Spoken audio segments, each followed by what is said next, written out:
அனைவருக்கும் வணக்கம். நம்ம இதுக்கு 7th ஸ்டாண்டர்டில் முதல் பருவமும் முடிச்சாச்சு. 2ஆம் பருவத்தில் 2 லெசன் கம்ப்ளீட் பண்ணிட்டோம்.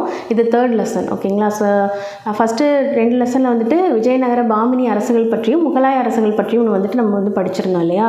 ஸோ இந்த லெசனில் பார்த்திங்க அப்படின்னா மராத்தியர்கள் மற்றும் பேஷ்வாக்களின் எழுச்சி இதை பற்றி தான் பார்க்க போகிறோம். ஸோ உங்களுக்கே ஒரு ஐடியா இருக்கும்ல, மராத்தியர்கள் அப்படிங்கும்பொழுது சிவாஜி அப்படிங்கிறவர் ஒரு பெரிய ஒரு அரசராக இருந்திருக்காரு. ஸோ அவரை பற்றின செய்திகளும் நீங்கள் கண்டிப்பாக கேள்விப்பட்டிருப்பீங்க இல்லையா? ஸோ அதை பற்றி தான் லெசனில் முக்கியவாசி கொடுத்துருக்க போகிறாங்க. மராத்திய அரசின் தோற்றம் வளர்ச்சி ஆகியவற்றையும் முக்கியமாக அதை வலிமைப்படுத்தியில் சிவாஜி வகித்த பாத்திரத்தையும் அறிந்து கொள்ளுதல், சிவாஜி அறிமுகம் செய்த நிர்வாக கட்டமைப்பை தெரிந்து கொள்ளுதல், முகலாயர்களின் வீழ்ச்சிக்கு மராத்தியர்கள் எவ்வாறு காரணமாக இருந்தார்கள் என்பதனை திறனாய்வு செய்தல், மராத்தியரின் அதிகாரத்தை நீடித்திருக்க செய்தல், பேஷ்வாக்களின் பங்கை மதிப்பிடுதல். ஓகேங்களா? அதை மராத்திய அரசை ஸ்டார்ட் பண்ணி வச்சது அப்படிங்கிறது சிவாஜி அவர்களாக தான் இருப்பாங்க இல்லையா? ஸோ மராத்தியர்களுடைய அரசின் தோற்றம் எப்படி இருந்தது, அவங்களுடைய வளர்ச்சி எப்படி இருந்தது, இப்போது சிவாஜி அவர்கள் வகித்த பாத்திரம் என்ன? ஓகேங்களா? ஸோ அவங்களுடைய வளர்ச்சிக்கு அவர் வகித்த பாத்திரம் என்ன? ஸோ எப்படி மராத்தியர்கள் முகலாயர்களுடைய வீழ்ச்சிக்கு காரணமாக இருந்தாங்க அப்படிங்கிறதெல்லாம் பார்க்க போகிறோம். அதே மாதிரி சிவாஜி அவர்களுடைய நிர்வாக கட்டமைப்பை தெரிந்து கொள்ளுதல். ஓகேங்களா? ஸோ இதெல்லாம் தான் இந்த லெசனில் நம்ம பார்க்க போகிறோம். அறிமுகம். தென்மேற்கே எழுச்சி பெற்ற மராத்தியரின் அதிகாரம் முகலாய பேரரசிற்கு உண்மையான ஆபத்தை முன்னிறுத்தியது. ஷாஜஹானின் ஆட்சி காலத்திலேயே சிவாஜியின் தந்தையும் அகமது நகர், பீஜப்பூர் ஆகிய அரசுகளில் அதிகாரியாக பணியாற்றவருமான ஷாஜி போன்ஸ்லே பல இடையூறுகளை செய்தார். ஆனால் அவருடைய மகனான சிவாஜியை மராத்தியருக்கு புகழ் சேர்த்தார், முகலாயரை அச்சயமடை செய்தார். அவர் வீரம் செறிந்த போர் வீரராகவும் மிகச்சிறந்த தளபதியும் கொரில்லா போர் முறைகளுக்கு தலைவராகவும் இருந்தார். மன உறுதி மிக்க மலைவாழ் மக்கள் அணி ஒன்றை உருவாக்கினார். அவ்வணி அவருக்கு விசுவாசமாக இருந்தது. அவர்களின் உதவியுடன் சிவாஜி பல கோட்டைகளை கைப்பற்றினார். அவுரங்கசீப்பின் தளபதிகளுக்கு கடும் போட்டியாக விளங்கினார். மராத்தியர்களின் வலிமை பெருகிய போது முகலாய பேரரசு வலிமை குன்றியது. தக்காணம் முழுவதிலும் மராத்தியர்கள் சவுத் சர்தேஷ்முகி ஆகிய வரிகளை வசூலிக்கும் உரிமையை முகலாயர்கள் அங்கீகரிக்க வேண்டியதாயிற்று. போர்கள் திறமைமிக்க தளபதிகளுக்கு மிகப்பெரிய வாய்ப்புகளை தந்தன. அவர்கள் 18ஆம் நூற்றாண்டின் தொடக்கத்தில் மராத்திய அதிகாரத்தின் விறுவிறுப்பான விரிவாக்கத்திற்கு பங்கு செய்தனர். ஓகே, ஸோ ஸ்டார்டிங் என்ன சொல்லியிருக்காங்க? தென்மேற்கே எழுச்சி பெற்ற மராத்தியரின் அதிகாரம் முகலாய பேரரசுக்கு உண்மையான ஆபத்தை முன்னிறுத்தியதாக இருந்திருக்கு. ஓகேங்களா? ஸோ ஷாஜஹானுடைய ஆட்சி காலத்திலேயே சிவாஜியுடைய தந்தை அகமது நகர், பீஜப்பூர் ஆகிய அரசுகளில் அதிகாரியாக பணியாற்றி இருந்திருக்காரு. ஸோ அப்பயே அந்த ஷாஜி போன்ஸ்லே அப்படிங்கிறவர் தான் சிவாஜியுடைய அப்பாவாக இருந்திருக்காரு. ஸோ அவர் அப்பயே அதாவது ஷாஜஹானுடைய காலத்திலேயே பல இடையூறுகளை செய்ய ஆரம்பிச்சிருக்காங்க. ஓகேங்களா? ஆனால் அவருடைய மகன் சிவாஜி தான் மராத்தியருக்கு புகழ் சேர்த்திருக்காரு. ஓகேயா? முகலாயரையும் அச்சமடைய செய்திருக்காரு. ஸோ அவர் வீரம் செறிந்த போர் வீரராகவும், ஓகேங்களா, ஸோ வீரராகவும் மிகச்சிறந்த தளபதியும் கொரில்லா போர் முறைகளுக்கு தலைவராகவும், அதாவது கொரில்லா போர் முறை அப்படிங்கிறது என்னென்னா மறைந்திருந்து தாக்குதல். ஓகேங்களா? ஸோ ஞாபகம் வச்சுக்கோங்க, கொரில்லா போர் முறைங்கிறது மறைந்திருந்து தாக்குதல். ஓகேங்களா? ஸோ மறைஞ்சிருந்து தாக்குறது. ஓகேங்களா? ஸோ அதுதான் கொரில்லா போர் முறை. இது கூற்று, காரணம், சரி, தவறு அப்படின்ற மாதிரி கேட்கலாம், இல்லைன்னா பொறுத்துகளை கேட்கலாம். கொரில்லா போர் முறை, மறைந்திருந்து தாக்குதல்ங்கிறதெல்லாம் கேட்குறதுக்கு வாய்ப்புகள் இருக்குது. ஸோ இது படிச்சுக்கோங்க. ஸோ கொரில்லா போர் முறைகளுக்கு தலைவராகவும் யார் இருந்திருக்காரு? சிவாஜி அவர்கள் இருந்திருக்காங்க. மன உறுதி மிக்க மலைவாழ் மக்கள் இருக்காங்க இல்லையா? ஸோ அவர்களில் ஒரு அணியை அவர் உருவாக்கியிருக்காரு. அவர்களுடைய உதவியோட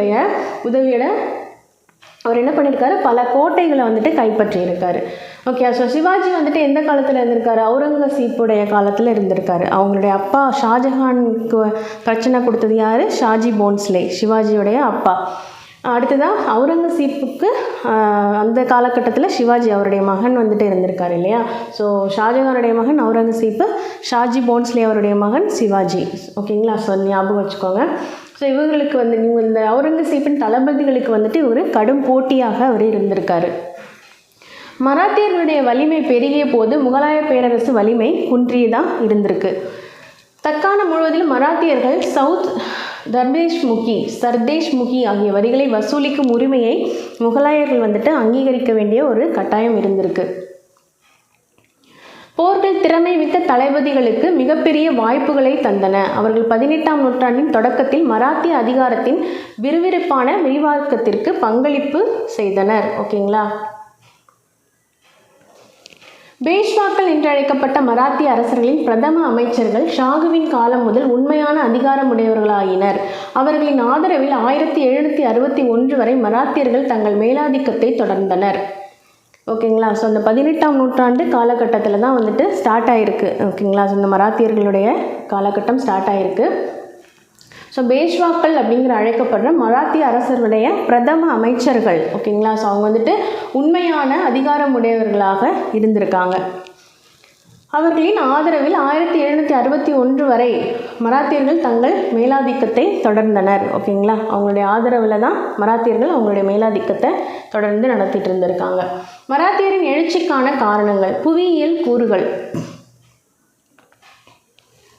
மராத்திய நாட்டின் புவியியல் கூறுகள் மராத்தியர்களிடையே சில தனித்தன்மை வாய்ந்த பண்புகளை வளர்த்திருந்தன. அவை மராத்திய மக்களை இந்தியாவில் ஏனைய மக்களிடமிருந்து வேறுபடுத்தி காட்டின. 11ஆம் நூற்றாண்டில் பீஜப்பூர், அகமது நகர் சுல்தான்கள் மராத்தியர்களை தங்கள் குதிரைப்படையில் பணியமர்த்தினர். இச்சுல்தான்களின் படைகளில் மராத்தியர்களை பணியமர்த்திய செயல் இஸ்லாமிய வீரர்களின் அதிகாரத்தை பெற வேண்டும் என்ற ஆசையை சமன் செய்ய உதவியது.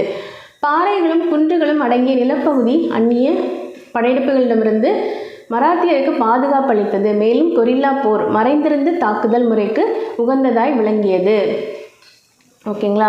ஸோ இதை வந்துட்டு ஒரு புவியியல் கூறுகளை ஒரு காரணமாக சொல்கிறாங்க. மராத்தியர்களுடைய எழுச்சிக்கு புவியியல் கூறுகளை ஒரு காரணமாக சொல்கிறாங்க. ஓகேங்களா. ஸோ மற்ற இடத்துல இருந்ததை விட இந்த மராத்தியர்கள் வசித்த இடத்துல வந்துட்டு இவங்களை வந்துட்டு இந்த வேறுபடுத்தி காட்டியிருக்கு. ஓகேங்களா. ஸோ அவங்களுடைய வீரம் வந்துட்டு அதிகமாக இருந்திருக்க வாய்ப்பு இருக்குது. அவங்களுடைய உடல்வாகு, வீரம் இதெல்லாம் வந்துட்டு அதிகமாக இருந்திருக்க வாய்ப்பு இருக்குது. இதனால் அவங்களுக்கு வந்து முகலாயர்களுடைய படையில் வந்துட்டு வேலைக்கு சேர்கிறதுக்கான வாய்ப்புகளும் கிடைச்சிட்டு இருந்திருக்கு. ஓகேங்களா. ஸோ அது வந்துட்டு ஒரு புவியியல் கூறுகளாக சொல்கிறாங்க. ஸோ இதெல்லாமே வந்துட்டு ஒரு காரணமாக சொல்லியிருக்காங்க. அதே மாதிரி அங்கிருந்த பாறைகளும் குன்றுகளும் அடங்கிய நிலப்பகுதி அந்நிய படையெடுப்பாளர்களிடமிருந்து மராத்தியருக்கு பாதுகாப்பு அளித்தது. ஓகேங்களா. ஸோ இன்னொரு காரணமாக என்ன சொல்கிறாங்க, இதெல்லாம் வந்துட்டு சொல்கிறாங்க. மேலும் கொரில்லா போர் முறை, அதாவது இப்போ சொல்லி பார்த்தோம் இல்லையா, கொரில்லா போர் முறை மறைந்திருந்து தாக்குதல் முறைக்கு உகந்ததாய் விளங்கியது. எதனால் உகந்ததாய் விளங்கியதுன்னு சொல்கிறாங்க, இந்த பாறைகள் குன்றுகள் அடங்கிய நிலப்பகுதி. ஓகேங்களா. ஸோ இது அதிகமாக இருந்ததுனால மறைந்திருந்து தாக்குதல் அவங்க நடத்துறதுக்கு வந்துட்டு அது உதவியாக இருந்திருக்கு அப்படின்னு சொல்கிறாங்க.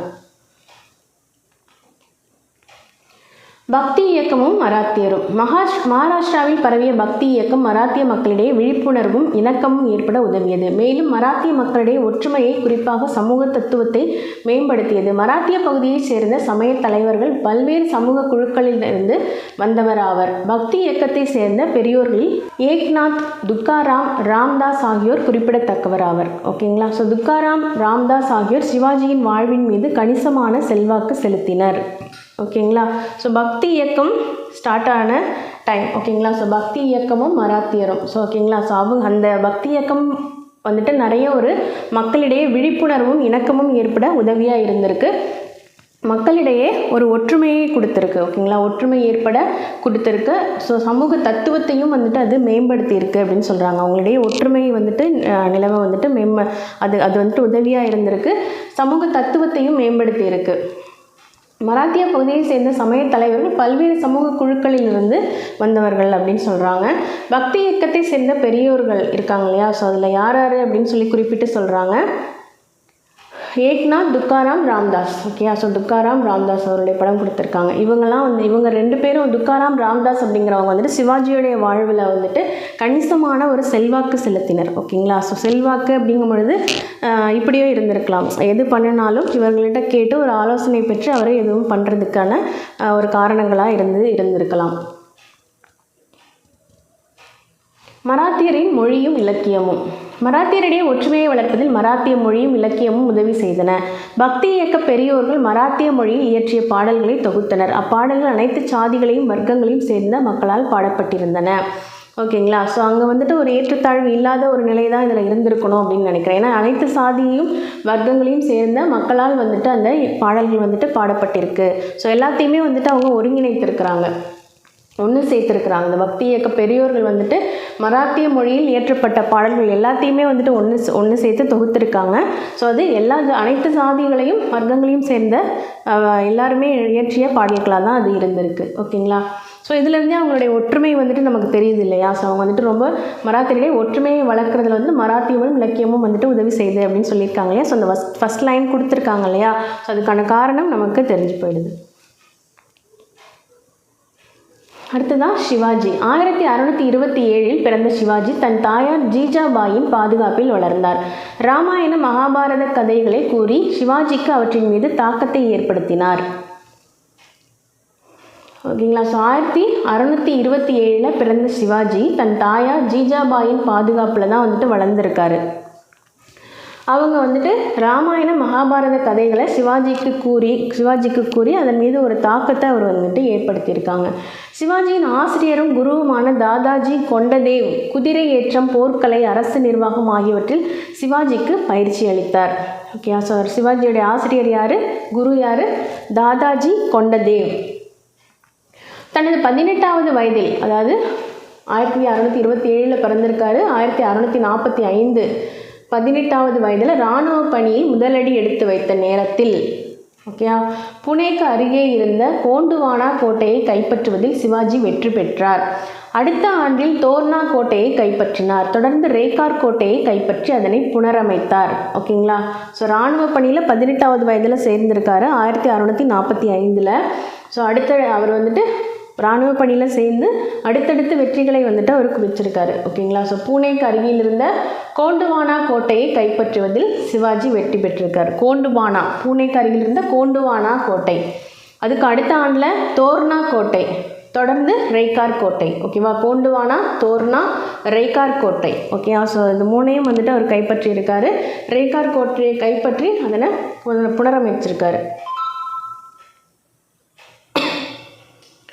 சிவாஜி அவர்களுடைய வரைபடம் கொடுத்துருக்காங்க.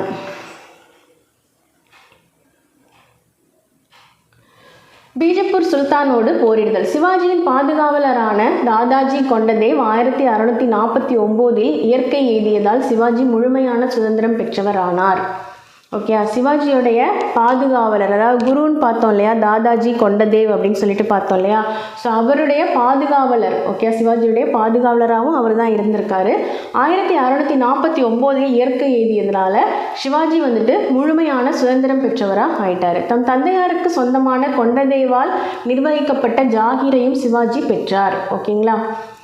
தம் தந்தையாருக்கு சொந்தமான கொண்டதேவால், அதாவது இந்த தாதாஜி கொண்டதேவால் நிர்வகிக்கப்பட்டிருக்கு. தந்தையாருக்கு சொந்தமான அந்த இடத்த வந்துட்டு தாதாஜி கொண்டதேவ் வந்து நிர்வாகம் செய்துட்டு இருந்திருக்காரு.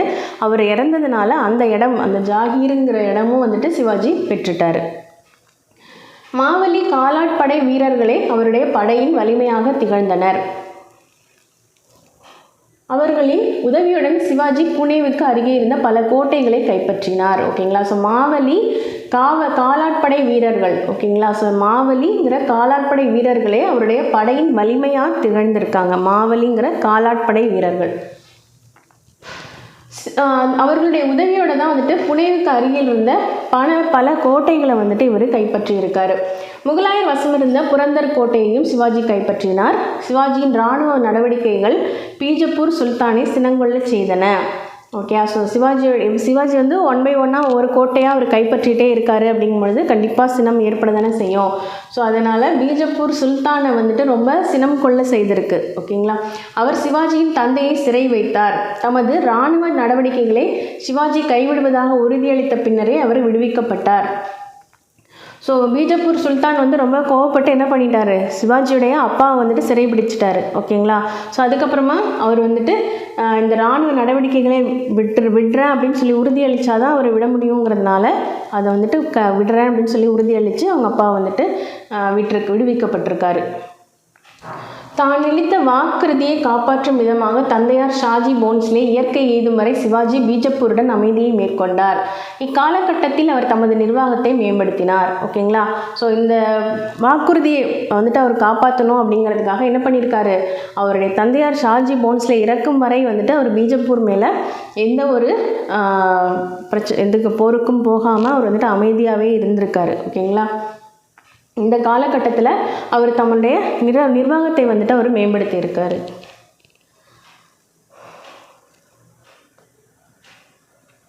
ஷாஜி போன்ஸ்லே ஜீஜாபாய். ஓகே. ஸோ அவருடைய அப்பாவும் அம்மாவும், சிவாஜியுடைய அப்பா அம்மா.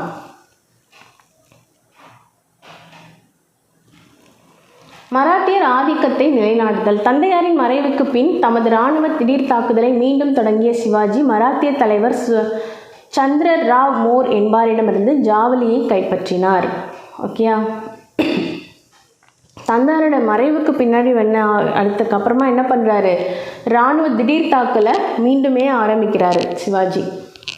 ஸோ மராத்திய தலைவர் சந்திரராவ் மோருங்கிறவர்கிட்ட இருந்து ஜாவலியை கைப்பற்றார். எப்போ? 1656. பூனேவை சுற்றியிருந்த சிறிய அளவிலான மராத்திய தலைவர்களை அடக்கி தமக்கு கீழ்ப்பணிய செய்தார்.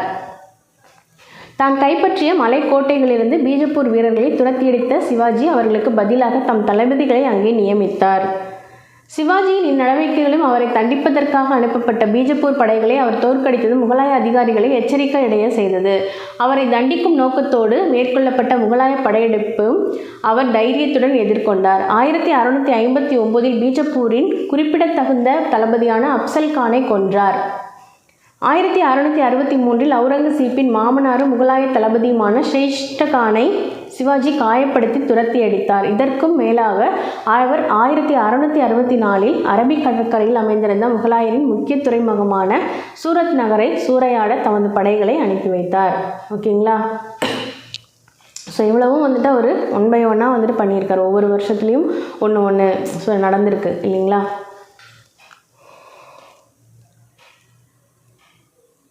ஸோ இங்கே வந்துட்டு மேப் கொடுத்துருக்காங்க பாருங்கள்.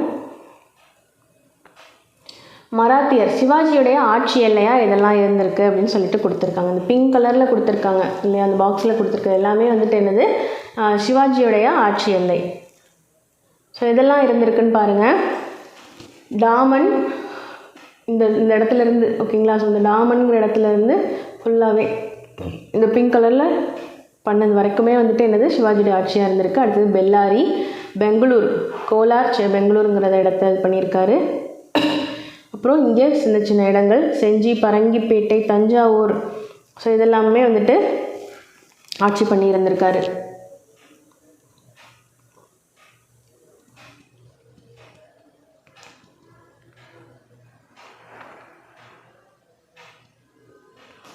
சிவாஜியும் அவுரங்கசீப்பும். ஓகேயா. ஸோ சிவாஜி சூரத்தை கொள்ளையடித்த பின்னர் அவுரங்கசீப் எதிர் நடவடிக்கைகளில் இறங்கினார். சிவாஜியை அழித்தொழிக்கவும் பீஜப்பூரை இணைக்கவும் ராஜா ஜெய்சிங் என்னும் ராஜபுத்திர தளபதியின் தலைமையின் கீழ் முகலாய படையொன்று அனுப்பி வைக்கப்பட்டது. ஓகேயா. ஸோ அவர் ஒன் பை ஒன்னாக இந்த மாதிரி அவர் பண்ணிகிட்டே இருக்கிறதுனால அவுரங்கசீப் என்ன பண்ணார், எதிர் நடவடிக்கைகளில் இறங்கிட்டு சிவாஜியை அழித்தொழிக்க பீஜப்பூரை இணைக்கவும் வந்துட்டு என்ன பண்ணுறார், ராஜா ஜெய்சிங் என்னும் ராஜபுத்திர தளபதியின் தலைமையின் கீழ் முகலாய படையொன்று அனுப்பி வைக்கப்பட்டிருக்கு. ஓகேங்களா. ஸோ இறுதியில் சிவாஜி அமைதியை நாடினார். தாம் கைப்பற்றிய கோட்டைகளை கொடுத்துவிடவும் முகலாய அரசின் மான்சப்தராக பொறுப்பேற்று பீஜப்பூரை கைப்பற்றவும் சம்மதித்தார். ஓகேங்களா. ஸோ அதுக்கப்புறம் அவர் வந்துட்டு அமைதியை விரும்பியிருக்காரு. ஓகேங்களா. ஸோ சமாதான உடன்படிக்கைக்கு அவர் வந்திருக்காரு. ஸோ தாம் கைப்பற்றிய கோட்டைகளை கொடுத்து விடவும் முகலாய அரசின் மான்சப்தாராக பொறுப்பேற்று பீஜப்பூரை கைப்பற்றவும் சம்மதித்தார். ராஜா ஜெய்சிங்கின் வழிகாட்டுதலின்படி ஆக்ராவின் முகலாய அரசவைக்கு செல்லவும் ஒத்துக்கொண்டார். அவ்வாறு சென்றபோது அவமானப்படுத்தப்பட்டு சிறையில் அடைக்கப்பட்டார். அப்போது அங்கிருந்து பழக்கூடையில் ஒளிந்து தப்பித்தார். ஓகேங்களா. ஸோ எல்லாத்துக்குமே அவர் ஒத்துக்கிட்டு அவர் வந்துட்டு முகலாய அரசவைக்கு செல்றதுக்கும் அவர் வந்துட்டு ஒத்துக்கிட்டாரு. அது மாதிரி அங்கே போன பொழுது என்ன ஆயிருக்கு, அங்கே அவமானப்படுத்தப்பட்டு சிறையில் அடைக்கப்பட்டிருக்கார். அப்புறம் அங்கிருந்து பழக்கூடையில் ஒளிந்து தப்பிச்சு வந்திருக்காரு. சத்திர, குடை, பதி, தலைவன் அல்லது பிரபு என்னும் சமஸ்கிருத சொல் அரசன் அல்லது பேரரசன் என்பதற்கு இணையானது. இச்சொல்லை மராத்தியர்கள் குறிப்பாக சிவாஜி பயன்படுத்தினார். ஓகேங்களா. ஸோ சத்ரபதி சிவாஜி அப்படின்னு தானே நம்ம சொல்லுவோம். ஓகேங்களா. ஸோ சத்ரபதி சிவாஜி அப்படிங்கிறது சத்திரனா குடை, பதினா தலைவன் அல்லது பிரபு. ஓகேங்களா. ஸோ இந்த சொல்லை வந்துட்டு யார் பயன்படுத்தியிருக்காரு? சிவாஜிங்கிறவர் பயன்படுத்தியிருக்காரு.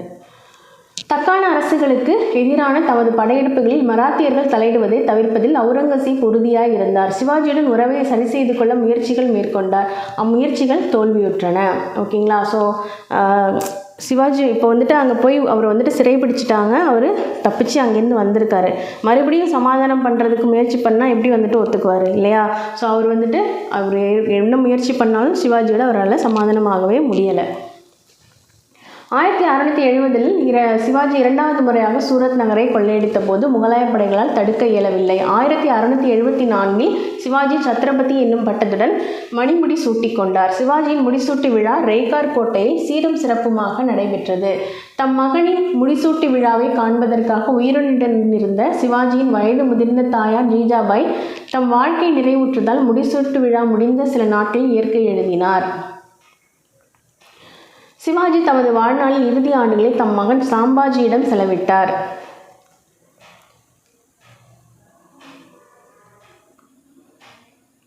தம்மை போலவே ஆட்சி புரிய அவருக்கு உதவினார்.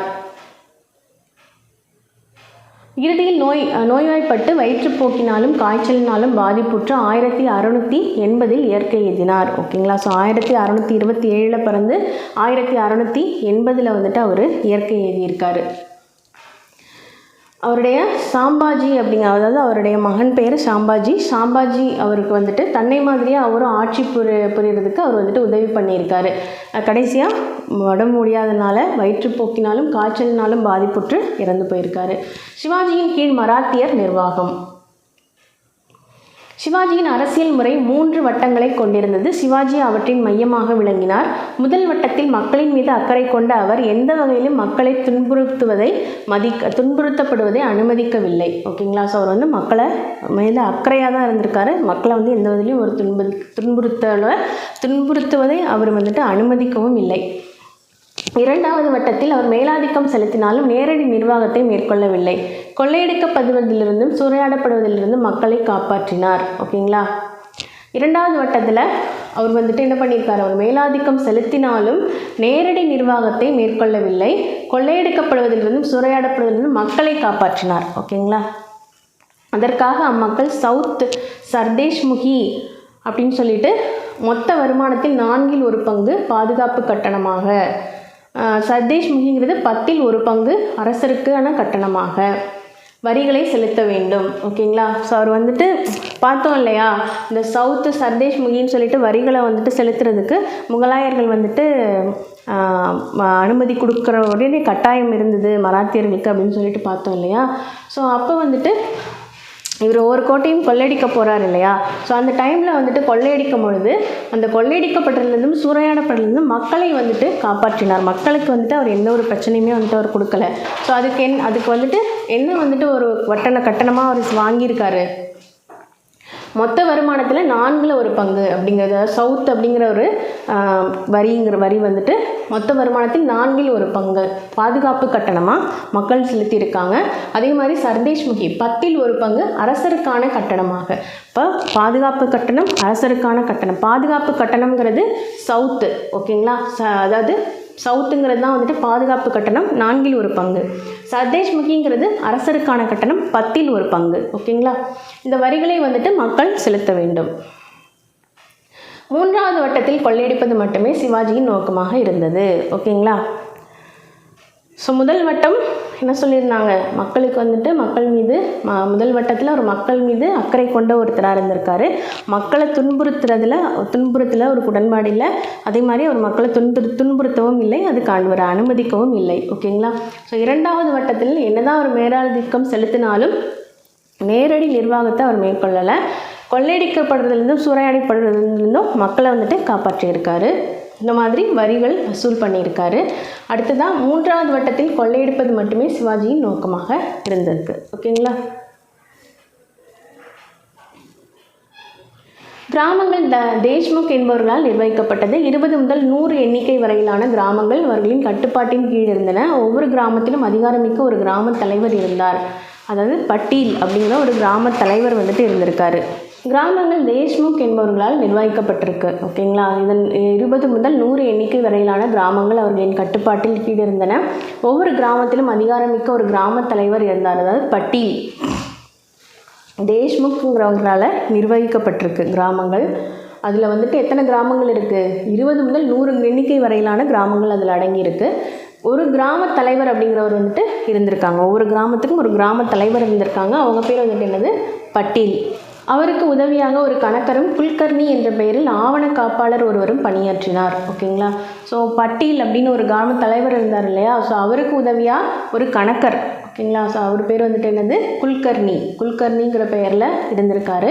அடுத்ததாக அதாவது குல்கர்னிங்கிற பெயரில் ஆவண காப்பாளர், அதாவது கணக்கர். ஓகேங்களா. ஸோ கணக்காளரும் குல்கர்னிங்கிற பெயரில் இருந்திருக்காரு. அவர் தான் வந்துட்டு ஆவண காப்பாளர். மைய அரசு என்ற ஒன்று இல்லாத நேரத்தில் உள்ளூர் சமுதாய அளவிலான இந்த அதிகாரிகளை உண்மையான அரசாக செயல்பற்றனர். ஓகேங்களா. ஸோ மைய அரசு அப்படின்னு சொல்லிட்டு ஒன்று இல்லை அப்படிங்கும் பொழுது இந்த தலைவர்கள் தான் வந்துட்டு அதாவது இந்த தலைவர்கள் தான் வந்துட்டு சமுதாய அளவிலான உள்ளூர் சமுதாய அளவிலான இந்த அதிகாரிகள் தான் வந்துட்டு உண்மையான அரசாக செயல்பட்டுருக்காங்க. மைய அரசு அப்படிங்கிறது என்னது? இப்போது ஒரு முகலாய பேரரசு ஒன்று இருந்திருக்கு, இல்லை அதாவது இப்போது அடுத்துதான் வந்துட்டு மராத்திய பேரரசுன்னு ஒன்று இருந்திருக்கு. ஒவ்வொரு தடவையும் ஆட்சி மாறுது இல்லையா. ஸோ ஒருத்தர் வந்துட்டு போர் புரிஞ்சு அந்த நாட்டை வந்து கைப்பற்றினதுக்கப்புறமா இன்னொரு அரசு வந்துட்டு வருது இல்லையா. ஸோ அந்த மாதிரி ஒரு மைய அரசுங்கிறது இல்லாத போகிற நேரத்துலையும் வந்துட்டு யார் வந்துட்டு பார்க்குறாங்க? இந்த அதிகாரிகள் தான் வந்துட்டு உண்மையான அரசாக வந்துட்டு செயல்பற்றியிருக்காங்க.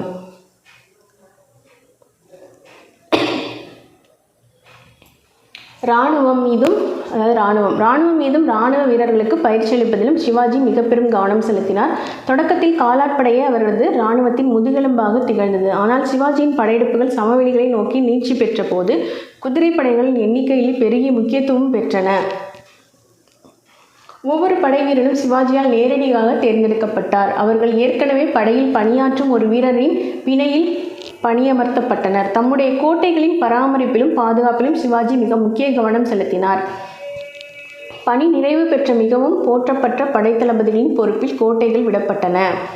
ஓகேங்களா. ஸோ சிவாஜியுடைய நேரடி அதாவது காலாட்படை வச்சுருந்தார் இல்லையா. ஸோ அதுக்கப்புறம் குதிரைப்படையும் வந்துட்டு பெருகி போயிருந்திருக்கு. ஒவ்வொரு படை வீரனையும் வந்துட்டு யார் தேர்ந்தெடுக்கிறாங்க? சிவாஜியை நேரடியாக தேர்ந்தெடுக்கிறாரு. பார்த்து அவரே தேர்ந்தெடுக்கிறாரு. அவர் தான் பணியமர்த்துறாரு. எப்படி பணியமர்த்துறாரு? ஏற்கனவே படையில் வந்துட்டு பணியாற்றிட்டு இருக்கிற ஒரு வீரனுடைய பிணையில், அதாவது அவங்களுக்கு கீழே இவங்க அப்படிங்கிற மாதிரி பணியமர்த்துறாங்க. ஸோ தம்முடைய கோட்டைகளுடைய பராமரிப்பிலும் பாதுகாப்பிலும் வந்துட்டு சிவாஜி முக்கிய கவனம் செலுத்துகிறாரு. ஓகேங்களா. அதை யார்கிட்ட விட்டுருக்காருன்னா பணி நிறைவு பெற்ற மிகவும் போற்றப்பட்ட படைத்தளபதிகளுடைய பொறுப்பில் தான் வந்துட்டு அந்த கோட்டையை வந்துட்டு அவர் விட்டுருக்காரு. அஷ்டபிரதான். சிவாஜி 8 அமைச்சர்களை கொண்ட குழுவிற்கு அஷ்டபிரதான் என பெயரிட்டார். ஒவ்வொருவரும் ஒரு முக்கிய துறையை கொண்டிருந்தனர். மராத்திய பேரரசில் பேஷ்வா என்பவர் நவீன கால பிரதமருக்கு இணையானவர். உண்மையில் இவர்கள் சத்ரபதிகளுக்கு துணை அதிகாரிகளாக இருந்தவர்களாவர். ஆனால் காலப்போக்கில் குறிப்பாக ஷாகு மகாராஜாவின் காலத்திலிருந்து பேஷ்வாக்கள் உண்மையான மராத்திய அரசர்களாயினர். சத்ரபதிகள் பேரளவிற்கான அரசர்கள் என்னும் நிலைக்கு தள்ளப்பட்டனர். ஓகேங்களா. ஸோ பேஷ்வாக்களுடைய ஆதரவில் தான் வந்துட்டு மராத்தியர்கள் வந்து ஆட்சி அமைச்சாங்க. அவங்க உதவியில் தான் அவங்க வந்துட்டு இருந்தாங்க அப்படின்ற மாதிரி நம்ம பார்த்தோம் இல்லையா ஸ்டார்டிங்கில். ஸோ பேஷ்வாக்கள் அப்படிங்கிறவங்க பிரதம அமைச்சர்களாக இருந்திருக்காங்க இல்லையா. ஸோ ஆக்சுவலாக மராத்தியர்களுடைய துணை அதிகாரிகளாக வந்துட்டு இந்த பேஷ்வாக்கள் தான் இருந்திருக்காங்க. பிற்காலத்தில் என்ன ஆயிருக்கு? அவங்களே வந்துட்டு உண்மையான மராத்திய அரசர்களாக ஆயிட்டாங்க. சத்ரபதிகள் வந்துட்டு ஒரு பேரளவான அரசர்கள் பேரளவில் தான் வந்துட்டு அவர்கள் அரசர்கள் நிலைக்கு தள்ளப்பட்டாங்க.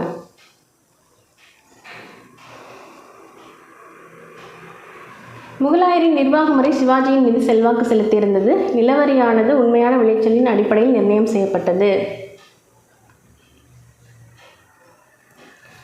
ஐந்தில் 3 பங்கு விவசாயிகளுக்கு ஒதுக்கப்பட்டு 2 பங்கு அரசால் எடுத்துக்கொள்ளப்பட்டது. நீதித்துறையில் சிவில் வழக்குகள் பஞ்சாயத்து எனப்படும் கிராம குழுக்களால் தீர்த்து வைக்கப்பட்டன. குற்றவியல் வழக்குகள் சாஸ்திரங்கள் எனப்பட்ட இந்து சட்ட நூல்களின் அடிப்படையில் விசாரிக்கப்பட்டன. ஓகேங்களா. ஸோ 3 பங்கு விவசாயிகளுக்கு ஒதுக்கப்பட்டு 2 பங்கு வந்துட்டு என்ன பண்ணுறாங்க, அரசால் எடுத்துக்கொள்ளப்பட்டிருக்கு. ஓகேங்களா. ஸோ நீதித்துறை சிவில் வழக்குகள்லாம் இருக்குது இல்லையா, ஸோ அதெல்லாம் வந்துட்டு பஞ்சாயத்து வச்சு அதை வந்துட்டு கிளியர் பண்ணியிருக்காங்க.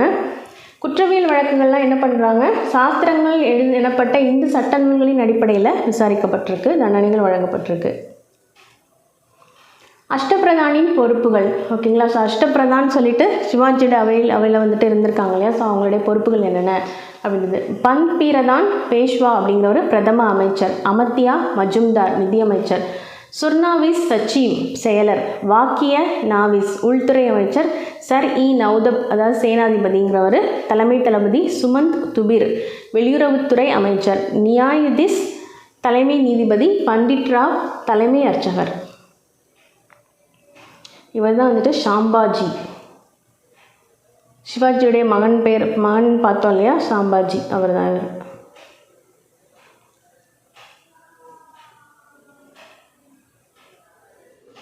சிவாஜியை தொடர்ந்து அனாஜி தத்தோவுடனான சச்சரவிற்கு பின்னர் சாம்பாஜி ஆட்சி பொறுப்பேற்றார். ஆகவே குடும்ப சண்டைகள் மராத்திய அரசில் சிராய்ப்புகளை ஏற்படுத்தின. மார்வார் ரத்தோர் குடும்பத்தை சேர்ந்த துர்காதாஸ் அவுரங்கசீப்பிற்கு எதிராக கலகம் செய்த அவரது மகன் அக்பர் ஆகியோர் மகாராஷ்டிராவிற்கு வந்தனர். அவர்கள் சாம்பாஜியின் அரசவையில் பாதுகாப்பாக தங்க வைக்கப்பட்டனர். இதை மிக பெரிதாக எடுத்துக்கொண்ட அவுரங்கசீப் சாம்பாஜியை ஒழித்து கட்ட அனைத்து முயற்சிகளையும் மேற்கொண்டார். சாம்பாஜியின் தலைமையிலான மராத்தியர்கள் முகலாயரை எதிர்க்கும் நிலையில் இல்லை. 1681 அவுரங்கசீப் தானே தக்காணத்தை வந்தடைந்தார். பீஜப்பூரையும் கோல்கண்டாவையும் கைப்பற்றி இணைப்பதே அவுரங்கசீப்பின் முக்கிய நோக்கமாக இருந்தது. 1687 அவ்விரு சுல்தானியங்களும் அவுரங்கசீப்பிடம் வீழ்ந்தன. ஒரு வருடத்திற்கும் சற்றே அதிகமான காலப்பகுதியில் சாம்பாஜி கைப்பற்றப்பட்டு சித்திரவதைக்கு உள்ளாக்கப்பட்டு கொல்லப்பட்டார். ஓகேவா. ஸோ சிவாஜியை தொடர்ந்து அனாஜி தத்தோவுடனான சச்சரவிற்கு பின்னர் சாம்பாஜி ஆட்சி பொறுப்பேற்றார். ஓகேங்களா. ஸோ ஆகவே குடும்ப சண்டைகள் மராத்திய அரசில் சில அரசியல் சிராய்ப்புகளை ஏற்படுத்தியிருக்கு. ஓகேங்களா. ஸோ மார்வார் ரத்தோர் குடும்பத்தை சேர்ந்த துர்காதாஸ் அவுரங்கசீப்பிற்கு எதிராக கலகம் செய்த அவரது மகன் அக்பர் ஆகியோர் மகாராஷ்டிராவிற்கு வந்தனர். அவர்கள் சாம்பாஜியின் அரசவையில் பாதுகாப்பாக தங்க வைக்கப்பட்டனர். இதை மிக பெரிதாக எடுத்துக்கொண்ட அவுரங்கசீப் சாம்பாஜியை ஒழித்து கட்ட அனைத்து முயற்சிகளையும் மேற்கொண்டார். சாம்பாஜியின் தலைமையிலான மராத்தியர்கள் முகலாயர்களை எதிர்க்கும் நிலையில் இல்லை. ஓகேங்களா. ஸோ சாம்பாஜியின் தலைமையிலான மராத்தியர்கள் வந்து முகலாயர்களை எதிர்க்கும் நிலையில் இல்லை. 1681 அவுரங்கசீப் தானே தக்காணத்தை வந்தடைந்தார். பீஜப்பூரையும் கோல்கண்டாவையும் கைப்பற்றி இணைப்பதே அவுரங்கசீப்புடைய முக்கிய நோக்கமாக இருந்திருக்கு. ஓகேங்களா. 1687 விழு சுல்தான்களும் அவுரங்கசீப்பிடம் வீழ்ந்தன. ஒரு வருடத்திற்கும் சற்றே அதிகமான காலப்பகுதியில் சாம்பாஜி கைப்பற்றப்பட்டு சித்திரவதைக்கு உள்ளாக்கப்பட்டு கொல்லப்பட்டிருக்காரு. சிவாஜியனுடைய மகன் சாம்பாஜி அவுரங்கசீப்பால் கொல்லப்பட்டிருக்காரு, சித்திரவதை பண்ணப்பட்டு. சாம்பாஜி தம்முடைய குடும்ப அர்ச்சகரான கவி கலாஷ் என்பவரின் ஒழுக்கக்கேடான செல்வாக்கிற்கு ஆட்பட்டிருந்தார். சிவாஜி ஆக்ராவிலிருந்து தப்பிய போது வாரணாசியில் கவி கலாஷ் சாம்பாஜியின் பாதுகாவலராய் இருந்தார். பின்னர் சாம்பாஜியை பத்திரமாக ரேகாருக்கு அழைத்து வந்தார். அனைத்து விடயங்களையும் சாம்பாஜி அவரின் வழிகாட்டுதலை எதிர்பார்த்ததால் அரச சபையில் அவரின் முழுமையான மேலாதிக்கம் நிலவியது. கவி கலாஷ் புகழ்பெற்ற அறிஞரும் கவிஞரும் ஆவார். ஆனால் அவர் மாந்திரிகம் செய்பவராகவும் இருந்தார். இதனால் அரசவையில் இருந்த வைதிக இந்துக்கள் அவர் மீது ஆழமான வெறுப்பை கொண்டிருந்தனர். முகலாய படைகள் சாம்பாஜியை கைது செய்த போது கவி கலாஷும் உடனிருந்தார். ஆகவே இருவரும் அவுரங்கசீப்பின் கட்டளையின்படி அனைத்து வகைப்பட்ட சித்திரவதைகளுக்கும் உள்ளாக்கப்பட்டு கொல்லப்பட்டனர். ஓகேங்களா. ஸோ சாம்பாஜியை சித்திரவதை பண்ணி கொள்ளாங்கன்னு பார்த்தோம் இல்லையா. ஸோ அதே மாதிரி கவி கலாஷ் குடும்ப அர்ச்சகரான கவி கலாஷும் வந்துட்டு அதே மாதிரி 2 பேரும் சேர்த்து தான் வந்துட்டு அது மாதிரி பண்ணியிருக்காங்க.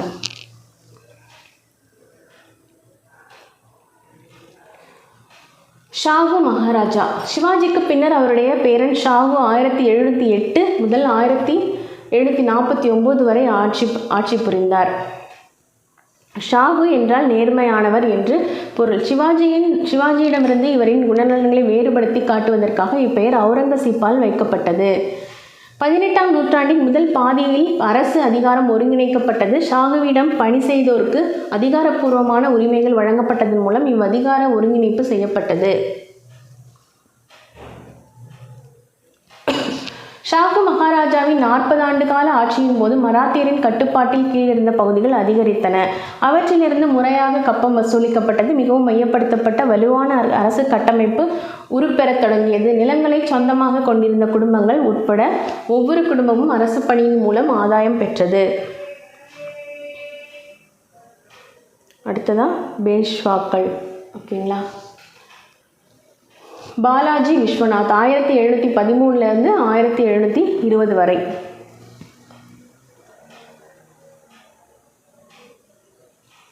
ஒரு சாதாரண வருவாய்த்துறை அலுவலராக தமது பணியை தொடங்கிய பாலாஜி விஸ்வநாத் 1713 பேஷ்வா ஆனார். தனக்கு நெருக்கமானவர்களின் ஆலோசனைகளுக்கு எதிராக ஷாகு பாலாஜி விஸ்வநாத்தின் மூத்த மகனான 20 வயதே நிரம்பிய பாஜிராவை அடுத்த பேஷ்வாவாக பணியமர்த்தினார். ஓகேங்களா. ஸோ ஒரு சாதாரண வருவாய்த்துறை அலுவலராக இருந்தவருக்கு தான் இந்த பாலாஜி விஸ்வநாத் 1713 பேஷ்வாவாக ஆயிட்டார். ஓகேங்களா. ஸோ தனக்கு நெருக்கமானவர்களின் ஆலோசனைக்கு எதிராக ஷாகு வந்துட்டு பாலாஜி விஸ்வநாத்துடைய, அதாவது தனக்கு நெருக்கமானவர்களுடைய ஆலோசனைக்கு எதிராக ஷாகு அப்படிங்கிறவர் அவர் வந்துட்டு என்ன பண்ணியிருக்காரு, ஷாகுன்னு பார்த்தோம் இல்லையா, சிவாஜியுடைய பேரன் ஷாம்பாஜியுடைய மகன் யார், ஷாகு. ஓகே. ஸோ அந்த ஷாகு என்ன பண்ணுறாரு, பாலாஜி விஸ்வநாத்துடைய மூத்த மகனான 20 வயதே நிரம்பிய பாஜிராவை அடுத்த பேஷ்வாவாக பணியமர்த்தினார். பாஜிராவ், இவர் தான் வந்துட்டு பாஜிராவ்.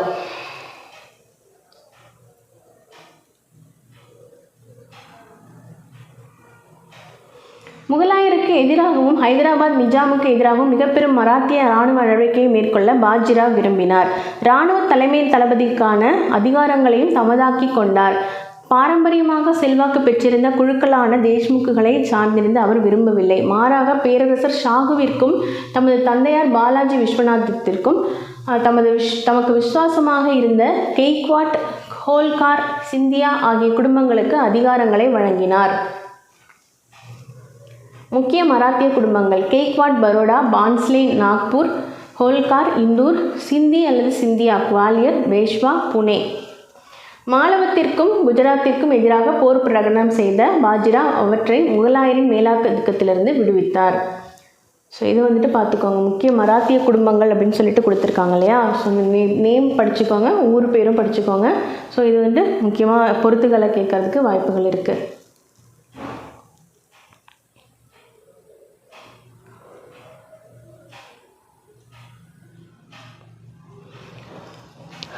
ஓகே. மாலவத்திற்கும் குஜராத்திற்கும் எதிராக போர் பிரகடனம் செய்த பாஜிராவ் அவற்றை முகலாயரின் மேலாதிக்கத்திலிருந்து விடுவித்தார். ஓகேங்களா. ஸோ மாலவத்தையும் குஜராத்தையும் வந்துட்டு விடுவிச்சிருக்காரு.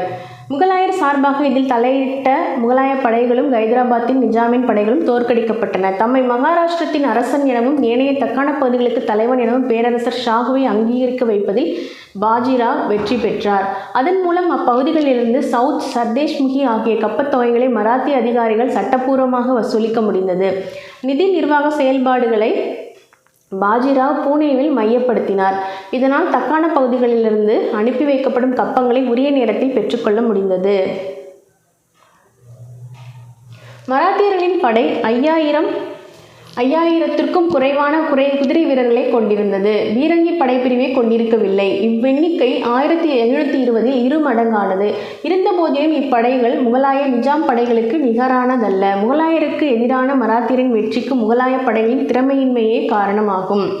என்னதான் முகலாயர்கள்கிட்ட அதிகமான எண்ணிக்கையில் வந்துட்டு படைகள் இருந்தாலும் வந்துட்டு அவங்களுடைய திறமையின்மையின் காரணமாக தான் வந்துட்டு முகலாயர்கள் வந்துட்டு தோல்வி அடைஞ்சிருக்காங்க.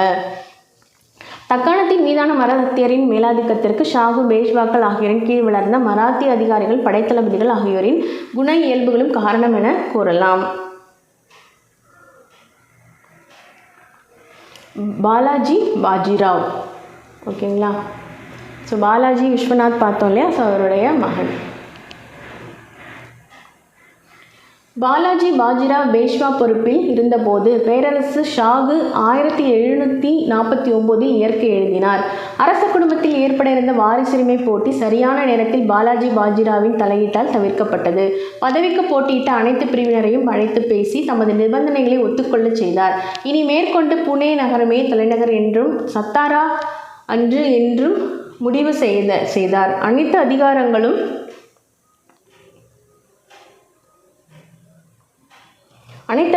பேஷ்வாவின் கரங்களில் குவிக்கப்பட்டன.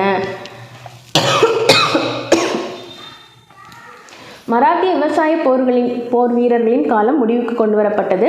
ஊதியம் வழங்கப்பட்ட வீரர்களை கொண்ட படைக்கு தற்போது பாலாஜி பாஜிராவ் தலைமையேற்றார். மராத்திய வீரர்கள் ஒவ்வொரு ஆண்டும் போர்க்களத்திலிருந்து தங்கள் நிலங்களின் வேளாண் பணிகளுக்காக சென்று வருவதற்கு அனுமதி மறுக்கப்பட்டது. மேலும் போர்க்களத்திற்கு எளிதில் சென்று வருவதற்கு தாங்கள் வசிப்பிடத்திற்கு சென்று வர கோட்டைகளிலோ நகரங்களிலோ வாழ வழிவகை செய்தார். ஓகேவா? ஸோ அவங்க அங்கிருந்து அவங்க வீட்டுக்கு போயிட்டு வர்றதுக்கு காலதாமதம் ஏற்படும் அப்படிங்கிறதுனால அங்கேயே அவங்க வசிப்பிடம் அவங்களே அங்கேயே வந்துட்டு வாழ்கிறதுக்கான வழி செய்து கொடுத்துருக்குறாங்க. காலாட்படை குதிரைப்படை வீரர்களுக்கான பயிற்சி அவர்களுக்கு வழங்கப்பட்டது. பெரிய பீரங்கிகள் மராத்திய அதிகாரிகளின் கீழ் இருந்தன. ஆனாலும் அவற்றை இயக்குவது பராமரிப்பது ஆகிய பணிகளில் பெரும்பாலும் போர்த்துகீசியர், பிரெஞ்சுக்காரர், ஆங்கிலேயர் ஆகியோர் அமர்த்தப்பட்டிருந்தனர். பேஷ்வா பாலாஜி பாஜிராவின் காலத்தில் மராத்திய அரசின் எட எல்லை மிக விரைவாக ராஜஸ்தான், டெல்லி, பஞ்சாப் ஆகியவற்றின் எல்லைகளை நெருங்கியது. ஒரு கட்டத்தில் மராத்தியரின் கப்பம் வசூலிக்கும் ஆட்சி பரப்பு டெல்லிக்கும் 50 மைல்களுக்கு அருகே வரை விரிவடைந்தது. நாக்பூரிலிருந்து மராத்திய படைகள் பீகார், வங்காளம், ஒடிசா ஆகிய பகுதிகளில் கொள்ளையடிப்பதை நோக்கமாக கொண்ட படையெடுப்புகளை நடத்தின. கர்நாடக பகுதிகள் குறித்து மராத்தியர்களுக்கும் ஹைதராபாத் நிஜாமுக்கும் இடையே முரண்பாடுகளும் மோதல்களும் நிலவிய போது கன்னட, தமிழ், தெலுங்கு பகுதிகள் மராத்தியரின் கட்டுப்பாட்டின் கீழ் கொண்டுவரப்பட்டன. 1745க்கும் 1751க்கும் இடைப்பட்ட காலத்தில் ஒவ்வொரு ஆண்டும் மராத்திய தளபதி ரகுஜி பான்ஸ்லேயின் தலைமையில் கொள்ளையடிப்பதை நோக்கமாக கொண்ட படையெடுப்புகள் மேற்கொள்ளப்பட்டன. பேஷ்வாக்களின் கீழ் மராத்தியர் நிர்வாகம். பேஷ்வாக்களின் வருவாய்த்துறை நிர்வாகம் ஸ்காம விஸ்தார் எனும் முக்கிய அதிகாரிகளை கொண்டிருந்தது. அவர் பேஷ்வாவால் பணியமர்த்தப்பட்டார். கப்பமோ வரியோ வசூலிக்கப்பட வேண்டிய பகுதியில் பாதுகாப்பிற்காக சில வீரர்கள் அடங்கிய படைப்பிரிவை வைத்துக்கொள்ள இவர் அதிகாரம் பெற்றிருந்தார். வருவாய்த்துறை ஆவணங்களை பராமரிப்பதற்காக சில எழுத்தர்களும் பணியாளர்களும் பணியமர்த்தப்பட்டிருந்தனர். இந்த ஆவணங்களை பேஷ்வா அலுவலகம் அங்கொன்று இங்கொன்றாக சரிபார்த்தது. வருவாய் வசூலுக்கான ஒப்பந்தங்கள் வருடம் ஒருமுறை ஏலமிடப்பட்டன. குறிப்பிட்ட ஒரு பகுதியிலிருந்து கடந்த ஆண்டு பெறப்பட்ட வருமானத்தின் அடிப்படையில் இந்த ஆண்டும் வசூல் செய்யப்பட வேண்டிய தொகை பேஷ்வாவின் அதிகாரிகளால் நிர்ணயம் செய்யப்பட்டது. அதன் அடிப்படையில் இந்த ஏலம் நடத்தப்பட்டது. ஏலத்தில் வெற்றி பெற்று எதிர்கால வாய்ப்பினை பயன்படுத்த நினைக்கும் வரி அல்லது வருவாய் வசூலிப்பாளர் சொத்துக்கள் உடையவராகவும் நேர்மையானவராகவும் இருத்தல் வேண்டும். எதிர்பார்க்கப்படும் மொத்த வசூல் தொகையில் 1/3 பகுதி முதல் சரிபாதி வரை அவர் முதலில் செலுத்திட வேண்டும். தமது சொந்த பணத்திலிருந்து அவர் அதை செலுத்தலாம் அல்லது வட்டிக்கு கடன் தருவோரிடமிருந்து பெற்று கட்ட வேண்டும். செய்தி பரிமாற்ற கடிதங்கள் அடங்கிய கோப்புகளையும் கணக்கு பதிவேடுகளையும் மதிப்பீடு செய்கையில் ஆவணங்களை துல்லியமாக பராமரிப்பதில் பேஷ்வாக்கள் கவனமுடன் இருந்துள்ளனர் என்பது தெரிகிறது. முகலாயர்களோடு ஒப்பிடுகையில் பேஷ்வாக்களின் ஆட்சி நவீனமாக இருந்தது என்பது தெளிவாக தெரிகிறது. முகலாயரின் வீழ்ச்சிக்கு இராணுவ ரீதியாக பங்களிப்பு செய்தவர்களே பேஷ்வாக்கள் ஆயினர். மராத்தியர்களின் வீழ்ச்சி. அகமது ஷா அப்தாலி. மராத்தியர்களின் குறுகிய கால பேரரசு 1761 டெல்லிக்கு அருகேயுள்ள பானிபட்டில் முடிந்தது. பஞ்சாபை கடந்து தங்கள் ஆட்சி பரப்பை விரிவடை செய்ய மராத்தியர்கள் மேற்கொண்ட முயற்சி ஆப்கானியர்களின் அரசு அகமது ஷா அப்தாலியால் தடுக்கப்பட்டது. அப்தாலி இறுதியாக டெல்லியின் மீது படையெடுத்து வருவதற்கு முன்னர் 8 முறை படையெடுத்துள்ளார். தளபதிகள் பலரின் கீழ் பிரிந்திருந்த மராத்திய படையினர் பல வகையான தந்திரங்களுடன் போரை அணுகினர். 1761 நடைபெற்ற 3ஆம் பானிபட் போரை பீரங்கி படைகள் தீர்மானித்தன.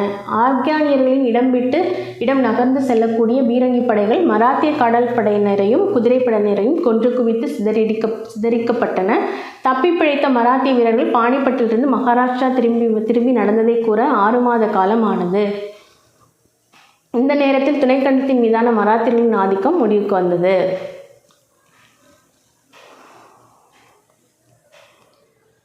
இதோட முடிஞ்சிருச்சு, லெசன் முடிஞ்சிருச்சு. பாட சுருக்கம் கொடுத்துருக்காங்க.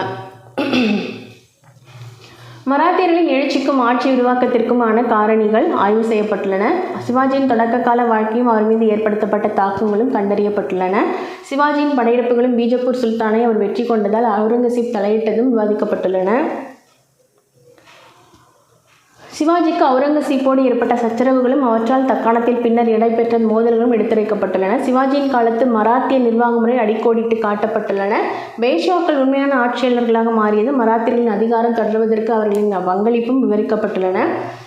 பேஷ்வாக்களின் கீழ் நிர்வாகம் நவீனமாக்கப்பட்டது. 3ஆம் பானிபட் போருக்கு பின்னர் மராத்தியரின் மேலாதிக்கம் முடிவுக்கு வந்ததும் விவரிக்கப்பட்டுள்ளன. ஓகேங்களா. ஸோ 3ஆம் பானிபட் போருக்கு அப்புறமா மராத்தியர்களுடைய மேலாதிக்கம் முடிவுக்கு வந்திருக்கு. அடுத்ததாக சொற்களஞ்சியம். துதிப்பாடல்கள், hymns, poems in praise of God, அதாவது துதிப்பாடல்கள், பாசுரங்கள் அப்படிங்கிறது. இதெல்லாம் காடுக்காக பாடப்பட்ட பாடல்கள் தானே. ஹைம்ஸ் அப்படின்னு சொல்கிறாங்க, HYMNS அப்படின்னு. துணிச்சலான, ஆடேஷியஸ்லி, போல்ட்லி. கோட்டை, அரண், ஃபோர்ட்ரஸஸ், a strongly fortified town. மேலாதிக்கம், suzerainty, the right of country to rule over another country. வழங்கப்பட்ட, conferment, granting of a title. வரவழைக்கப்பட்ட, summoned, ordering a presence of.